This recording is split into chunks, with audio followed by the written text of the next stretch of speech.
entertaining talking sports.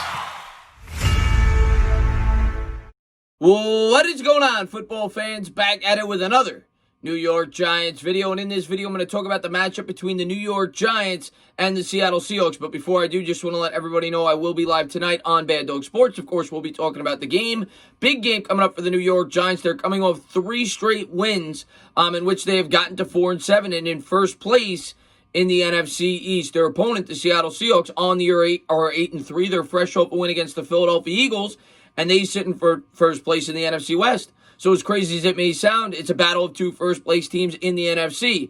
Luckily for the Giants, before we get into the matchup, you take a look around the division, and every team is playing a game in which they should lose. The Philadelphia Eagles are playing the Green Bay Packers. The Dallas Cowboys are playing the Baltimore Ravens in Baltimore. And the Washington football team is playing the undefeated Steelers in Pittsburgh. So conventional wisdom would tell you the way that these teams are playing, they should all have an L. So even if the New York Giants were to lose this week, more than likely, the New York Giants would still be in first place with 4 weeks remaining. But, of course, the New York Giants' schedule does not get much easier. Going into this game, of course, the major storyline for the Giants, well, Daniel Jones looks as if he will not be playing with that hamstring injury. And anytime you have your quarterback go down, of course, people are going to panic. And, of course, it's going to change the game plan for the New York Giants. Now, in my opinion, I don't think it should drastically change the offensive game planning going into this game. I think they should come out with a very similar structure to how they want to run the offense to what they've done over the last 3 or 4 weeks. But I'll get more into that as we go along with the video. As far as the Seattle Seahawks go, I mean, the Seattle Seahawks are coming in. They've got some injuries. We'll have to wait and see. But Quinton Dunbar, who's been a huge reason for the resurgence in this Seattle Seahawks defense, is a game-time decision. Very well may not play. In addition to that, Trey Flowers, the cornerback, who's not great, and we all know this secondary has been horrible for Seattle, also sounds as if there's a very good chance he may not play. So if both of them are out, well, that may tilt more in the favor of the New York Giants. Seattle coming in as, I think they opened up as a 7.5-point favorite. I think that's since ballooned up to about 10, being that Colt McCoy is the starting quarterback for the New York Giants. The Giants in Seattle, historically, Seattle's owned them the last 4 times they've played. The Giants have lost the last 4. They haven't won in Seattle since 2010. But to me, that just means we're due. We just beat the Philadelphia Eagles after not beating them in 6,000 years. So I don't read too much into that. It's a week-by-week basis. The Giants coming in hot. They have the 3rd longest winning streak or 4th longest winning streak as of now in the NFL, albeit against weaker opponents. When you think about Seattle, of course, you think about the high-flying offense, right? Russell Wilson, they've got weapons all over the football field, and you know that they're going to use them. Tyler Lockett is a very good wide receiver. Everybody forgets about him. And, of course, DK Metcalf leads receivers in pretty much every major statistical category in his sophomore season. The guy's a insane threat. He had like 190 yards against the Philadelphia Eagles. He had over 100, I think, in the first quarter. And if I'm the Giants going into this game on defense, and I've said it countless times, you have to do what they've done in a lot of these games. I don't expect the New York Giants to be ultra aggressive in this game because the fact of the matter is we have limitations on defense. As well as our defense has played, Isaac Yiadom's played better in recent weeks, but they haven't gone up against a quarterback like this. They haven't gone up against an offense like this, and they haven't gone up against weapons like this on the outside. I think you need to help Yiadom as much as you possibly can. And for the Giants going into this game, well, I do think they need to be selectively aggressive, and I'll get more into that as the video goes. I think they need to come out with a zone approach and a bend but don't break approach and try to hold strong when they get inside the 20-yard line. Don't make mistakes. Don't get beat over the top because they got the weapons certainly to do it. It's something that the Giants have done very well this year. Yes, they've given up yardage, but when they've gotten in the red zone, the Giants have had one of the better defenses in all of football in that category. The New York Giants also have one of the best pressure rates in all of football. They're actually first in knockdown percentage. I think they're 10th or 11th in overall sacks, and they're only blitzing, I think, about league average. Mainly because of the deficiencies at the cornerback spot. I think the Giants would like to be more aggressive, but they know some of the limitations to their defense. They're going to have to find ways to outsmart Russell Wilson because when you look at the Seattle Seahawks, when they win, they play a sound game, much like most teams, but with them, it's alarming. In their 8 wins, they've only turned the football over 4 times, or a half a turnover a game on average. In their 3 losses, they've turned it over 10 times, over 3 times a contest. 3.33 turnovers a game on average. That is ridiculous in terms of the differential. And the New York Giants, to win this game, are absolutely going to have to play turnover-free, something they've done very good at in recent weeks. Of course, we had the Evan Ingram fumble this week, but outside of that, we've been very smart with the football, and they're going to have to try to create some turnovers, and it's something the New York Giants have been good at, specifically in recent weeks. So far this year, they rank 4th in created turnovers for a defense with 18. We're +2 in that category, and if the Giants are going to win this game, I'd guess they'd have to be about +2 in this game, because let's face it, they're a better football team than we are. They're 8-3, we're 4-7. But their defense definitely has holes. They've given up over 3,700 yards throughout the air on the year, which is the worst in the league by a pretty wide margin. Now, to the running game, which is the New York Giants' strength, Seattle's actually very strong there. They're only surrendering 3.7 yards a carry, which is the 3rd best number in the entire league.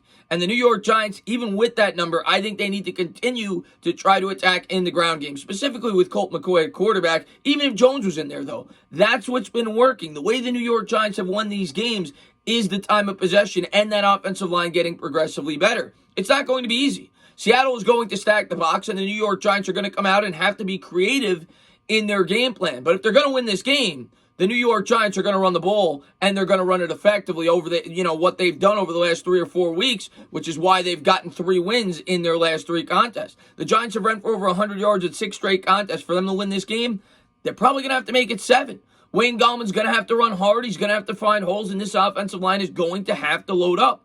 But you're going to have to be creative in your play calling as well, because like I said, this isn't rocket science. Seattle knows we have damaged goods at the quarterback position. They know Daniel Jones is out. They know we're coming in with Colt McCoy, and it's not going to be easy sledding. McCoy has some mobility, and I don't think the offensive game plan will be that much different with McCoy and than Daniel Jones. Daniel Jones has been efficient, but it's not like he's been lighting the league on fire. He's taken some shots, but you don't see him throwing for 300 yards every week. He's only got 8 touchdown passes on the year. Ball control offense, don't turn the football over. We're going to have to take shots down the field, though. Make no mistake about it, especially with the injuries potentially to their cornerback spot and how weak they are in that area. Colt McCoy will have to prove he could stretch the defense. Otherwise, they're not going to honor him, and they're going to continue to stuff the box. Now, other mediocre quarterbacks have had good games against them. Nick Mullins threw for 245 yards and 2 touchdowns, no interceptions. Not even saying that Colt McCoy is Nick Mullins. Mullins has played pretty well in the NFL when given the opportunity, but I do think Colt McCoy, if he is given the proper time against a very suspect defense, he could have an efficient game, and that's what we're asking for him in this game. 200 yards, no turnovers, maybe you throw a touchdown. The defense is going to have to do the groundwork like they've done in prior weeks. And again, it won't be easy. We're going to have to blitz, but we're going to have to do it we're going to have to be very smart in our methods in which we do it, and we cannot get beat over the top. The big plays are the biggest part of this game, and chewing up the clock is where the Giants will win this game like they have the last 3 weeks. They're first in time of possession in the entire NFL over the last 3 weeks. They won the time of possession, I think, by 15 minutes last week, or 12 minutes, I think it was. Regardless, it was a lot of time, and they're going to need that in this contest. They're going to have the ball for 34, 35 minutes to win this game, and the way you're going to do that is converting on 3rd down. You got to get into 3rd and manageable, 2nd and manageable. Be unpredictable. The other thing I've said all week, I've called for it on Twitter. We'll see. I could look like a complete fool.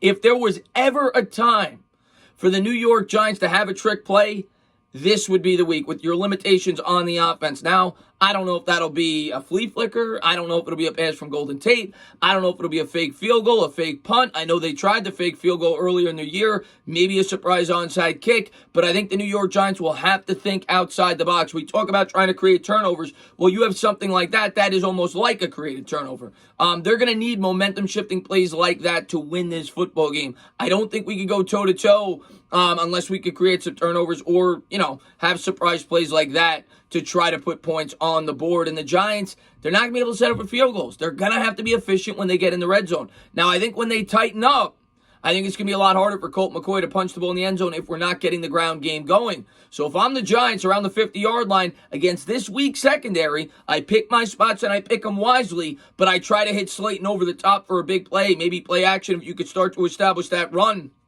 But I try to take shots from the 50-yard line, 40 to 50-yard line, where you have more space on the back end. That would be my approach going into this game. The offensive game plan doesn't change. The defense, you got to bend, but you don't break. You got to hold them to 3 when they get in there, and you got to find ways to create turnovers. Seattle's favored for a reason. We're coming in with Colt McCoy, and I would love to tell you guys that I can honestly tell you that I think we're going to win this football game. But what I can tell you is this. If the Giants play smart, if they play hard, they're gonna be in this game in the fourth quarter. And as a Giants fan, that's all you can ask for going into this contest. With Daniel Jones out, going up against one of the best teams in the NFC, give us a chance in the fourth quarter. And I think we may very well have that chance. The question is, can Colt McCoy get it done when the pressure's on? In the end, I am going to go with Seattle. I hate saying that, but I got to be honest on my channel, and that is my honest opinion. I've got Seattle 24. I've got the New York Giants 17. I think the Giants battle tough. I think they keep it relatively close, and they still keep that momentum going into Arizona, where we hope that we get Daniel Jones back. At the end of the day, Giants fans, we have to think big picture. We've got a tough 4-game stretch here. We don't have our starting quarterback. All we really got to do is probably win one of these games and find a way to beat Dallas the last week, and the Giants probably will be headed to the playoffs. But if the Giants could ever steal this game, you're thinking playoffs right now. But we'll have to wait and see how it all plays out. Big game this week. Can't wait to cover it. I'll be doing the live stream on this channel here. I want the Giants to come out smart. I want them to play tough. And maybe we can stick with them and pull one out in the end. As always, guys, if you liked what you watched, please subscribe. Drop a comment. Maybe give me a little thumbs up. Cheers.